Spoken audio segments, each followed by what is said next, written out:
Halo Infinite's rank system has been out about 2 weeks now, and people are grinding their way up to the top in Onyx. In this video, I'm going to walk through 3 tips that are going to help you dramatically improve your performance within the ranked gameplay of this game. The first thing that we need to do is we need to jump into the actual firing range. We need to grab the battle rifle, and we need to start practicing through the 3 initial trainings that are offered within the firing range. I would suggest that you start them in order, and then once you achieve a 3-star or your highest rating, you go on to the next one. The big thing that you need to focus on when you're in the firing range is moving around when you're shooting the targets and not just standing in a singular spot. If you're standing in a single spot, it completely defeats the purpose of this exercise because you need to be able to track an enemy while you're moving around and dodging the bullets that they're trying to shoot at you. So whether you're on controller or mouse and keyboard, you need to be using and moving around like you were actually in an actual gunfight as you're shooting these targets. Once you get the 3-star on the first one, then move on to the second one where the characters are actually moving back and forth. Continue to improve whatever platform that you're playing on, whether it be controller or mouse and key,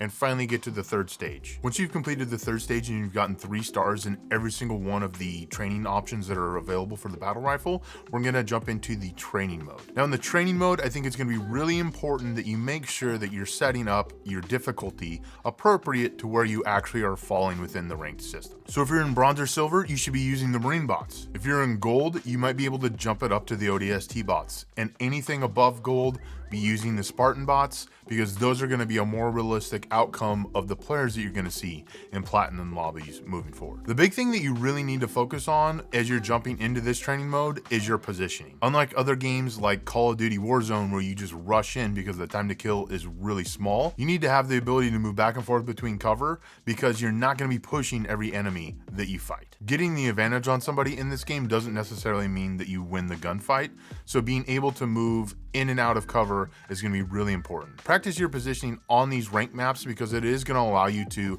really get a good idea of the lanes that you need to take as you're jumping into these games actually in the ranked gameplay. Now that we've improved our accuracy and we've also improved our movement because of going in and out of cover and learning when and when not to take fights, we're also going to talk about the 3rd and final most important aspect to help you improve in ranked gameplay. You need to move as a team. Assists in Halo are way more important than they are in other games. If you're playing a Call of Duty, if somebody gets a kill over you, it just means that they saw that person before you did.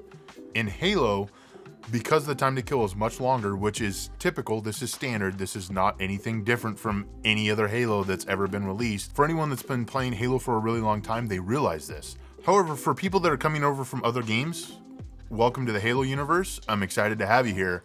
You got to move as a team because assists are an important aspect of being able to be successful in some of these ranked missions. Practice again in the training mode, moving with your team so that you can get used to that aspect of the gameplay and the flow and the function of what you need to be doing when you jump into these ranked games. Now you're probably going to say, Tyson, these are all very obvious things. Yes, they are for people that have been playing Halo for a very long time. For people that are new and have not played this type of system and they're used to the way that Call of Duty has really ruined the way that multiplayer games are played because the time to kill is literally 2 shots. This is going to be something new to people that are coming into the Halo community, and I want to help and grow this awesome community that Halo Infinite is going to build and grow and help you achieve exactly what you want to do when you jump into these ranked games. I do have a 4th and final bonus thing that is going to help you in every single ranked game that you play, and that is do the freaking objective that is part of that game. So if you're playing oddball, grab the ball. Got this in the bag, eh?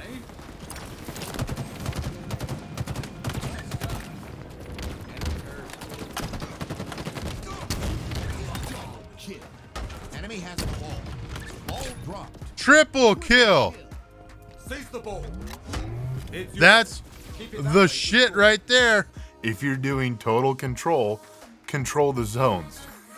I can't tell you how many times people run around and do nothing and they just go into every match like it's Slayer. You gotta complete the objective to win these matches. So, communication is key. A little bit of shields left back. Nice. If you notice people not doing the objectives, tell them, hey, we got to complete this objective, because there are going to be a lot of people that are not familiar with those objectives that are coming into this game. So don't be a dingus and do the objective. Comment down below any other tips that you think might benefit new players that are coming into this game, or even veteran players that are returning to the game to help them improve their gameplay as they're jumping into ranked games. And if you made it this far into the video, comment Fiesta sucks, because that event was absolutely horrible. If you want to continue to see more content like this on Halo and how to improve within the game, make sure to smash that like button and hit subscribe so you can stay up to date with all the content that I do put out on this channel. Additionally, if you have any other questions, I do stream on Twitch every Monday, Wednesday, Thursday at 5:30 p.m. Eastern time. I would love to have you there, so make sure you swing by, say hi, and drop any questions you might have in the chat. All right, Spartans, we'll catch you guys in the next video. See ya.